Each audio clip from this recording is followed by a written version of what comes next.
Nous, on était en prison. Et même en prison, on avait dit non à cette loi d'amnistie. Eux, ils étaient dehors. Ken dégoulen. Tay bu ñëw ba taxaw ñu ne ñu bu ngeen abroger la loi ne va pas rétroagir.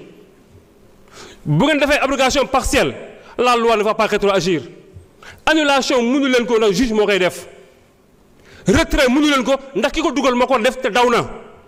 Qu'est-ce que nous avons entre nos mains qui va nous permettre de juger et de rendre la justice claire? C'est une loi interprétative. Loolu qu'est-ce que moo mën a rétroagir ñu teg ñëpp ci yoon. Dama ne ñun on est logique. Depuis la prison on avait dit loi bi contre ñu ko danañu ko voter waaye bu fekkente ni fat bakkan da cee ne duñu ko voter. Loolu ñu waxoon nag sëñ nekk ba léegi dañ ci dugal fat bakkan dugal ci torture dugal ci ñoo xamante ne dañ leen a def ay ñaawteef dañ koy génne ba mu set dañ koy génne ba mu set. Et je terminerai par dire la résistance est une chose reconnue mondialement face à l'oppresseur, mais aussi le fait de ne pas pouvoir amnistier des tortures, des crimes, des actes inhumains dégradants, c'est une chose reconnue mondialement.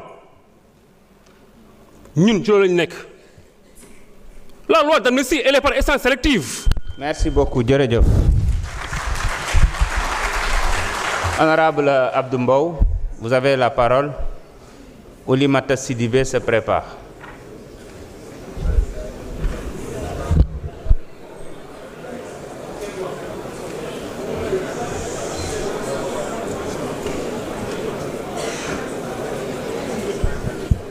Monsieur le Président de l'Assemblée, Monsieur le ministre de la Justice et cher grand frère, Monsieur le ministre Abbas Fall, mes très chers collègues.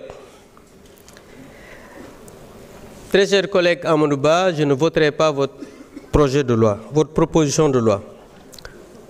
Un grand penseur disait que les grands esprits discutent des idées, les esprits moyens des événements et les tout petits esprits des gens et des détails.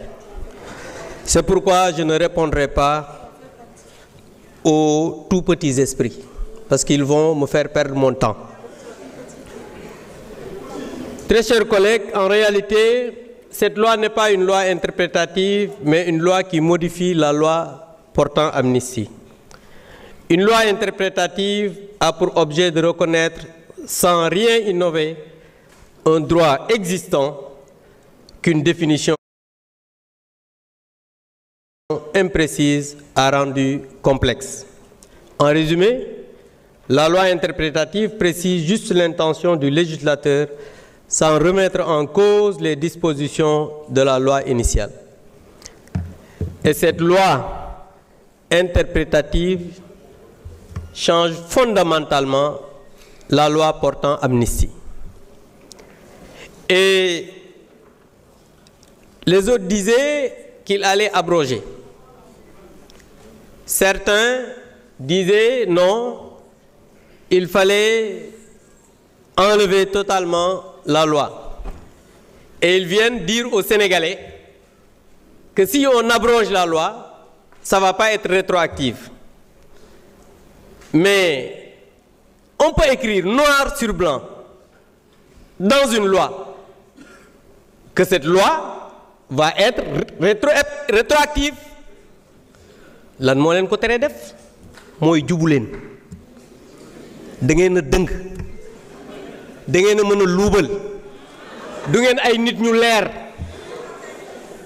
parce que quand on parle d'abroger la loi wala bu ñu abroger loi bi on a parlé de commanditaire. Le premier commanditaire c'est celui qui a parlé de Mortal Kombat. Le premier commanditaire c'est celui qui a dit ku dee sa ndey juraat. Le premier commanditaire, c'est celui qui a appelé aux jeunes à l'insurrection. Et dans votre gouvernement, celui qui va répondre le premier. Monsieur le Président, wax ci bokk. Arrêtez l'affaire du Président. Arrêtez l'affaire.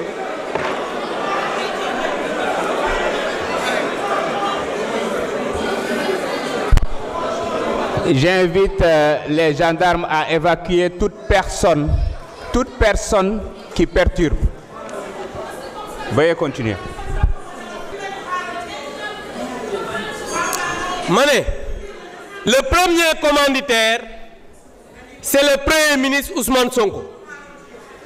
Dans votre gouvernement, c'est le ministre microfinance Bob. Tout à l'heure, l'ancien procureur a dit que voilà, les premiers visés, c'est le ministre de l'Intérieur et le ministre des Forces armées. L'actuel ministre de l'Intérieur, mon école haut commandant de la gendarmerie. L'actuel ministre des Forces armées, mon école Semga. Vous savez que c'est gouvernement qui est fait. Gis ngeen naxe baaxul gis nga da ngeen a digoon sénégalais yi ne da ngeen di dindi loi bi ñëpp wuy ji yéen seen premier ministre moo taxaw fii yàggul déclaration de politique générale ne nañu abrogé man mii ak ñëpp ñu dem wuy ji tey ngeen ñëw ngeen ne da ngeen di interpréter xam nga ne jubu leen te gis nga nit nag soo bëggee nekk ci réew on peut tromper le peuple une partie du temps mais on ne peut pas tromper le peuple tout le temps. Et tout à l'heure, yàgg ngeen wax ay France dégage nangam nangam léegi nag un petit français mooy seen référence ngeen bàyyi avocat sénégalais yi jël avocat boo xam ne du référence mooy seen référence te français la yéen xam nga ne yéen ñii war nañu waxaat ak yéen te ki may waxal mi ngi nii jàkkaarloog man. Donc je pense que vous avez tout le temps trompé les Sénégalais mais vous savez que les Sénégalais ne vous suivront pas. Parce que je vous remercie. Djerejef, honorable Abdoumbaou. Honorable Oulimata Sidibé, vous avez la parole. Honorable Baran Fofana se prépare.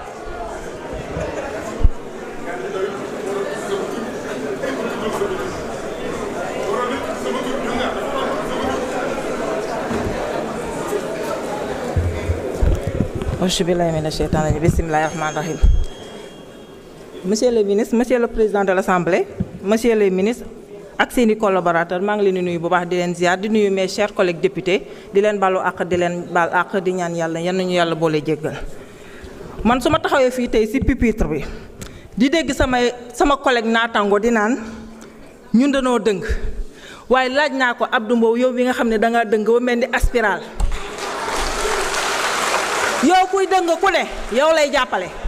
yow moom daa dëng xam ngeen garabu yow nu mu mel Abdou Mbow noonu la dëngee donc di wax ne que tey ñëpp xam nañu lu ñu fi andi mooy interprétation bi nga xam ne mooy cette proposition de loi bi nga xam ne suñu collègue moo ko andi fii di wax ne que monsieur le ministre loi bi ñun dañ koy voté pourquoi ñu koy voté parce que sama collègue wax na ko fi sànq ñun yàlla dafa def ñu bokkoon ci 14e législature fii la ñu taxawoon ci pupitre bi ngeen ñuy traité de tous les noms fii la ñu taxaw xeex ko ne loi boobu du jàll dëgg la nag on était minoritaire mais malgré que suñu minoritaire boobu on s'est battu ba Sénégal yépp le monde entier je peux dire ñu témoigner ne que xeex nañ ba fu xeex yam kon tey nous de la Casamance nous de Ziguinchor ñun xawma kat mooy bàyyi mais ñun duñu bàyyi vous savez pourquoi ñun on a payé les plus lourds tributs tey bu ñuy ne xale yi dee tey Casamance moo tax ñuy wax tey ñan ñoo souffrir ñun de la Casamance dañoo souffrir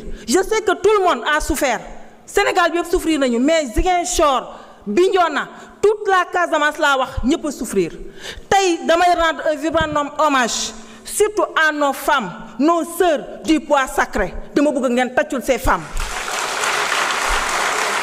parce que ces femmes du bois sacré dañoo def lépp lu ñu mën keroog bu ngeen ne Ousmane Sonko da ngeen koy jàpp mu dellu Casamance bi nga xam ne fa la juddoo fa la xam ñun tey ñun waa Ziguinchor ñu jël suñu lépp suñu doole wan leen ne que ñu ngi leen di xaar ba ngeen ñëw Casamance ñu xaar ndax di ngeen jàkkaarloog ñun tey nag mooy féliciter aussi la jeunesse du Sénégal parce que seen jeunesse là dañoo wàcc si fa Ziguinchor ñëw jàppale ñu si xeex bi te dañoo gagné combat bi ndax xam ngeen ne ñun waa Ziguinchor fu ñu taxaw ak waa Casamance yéen ñi taxaw fii di wax kenn ñemew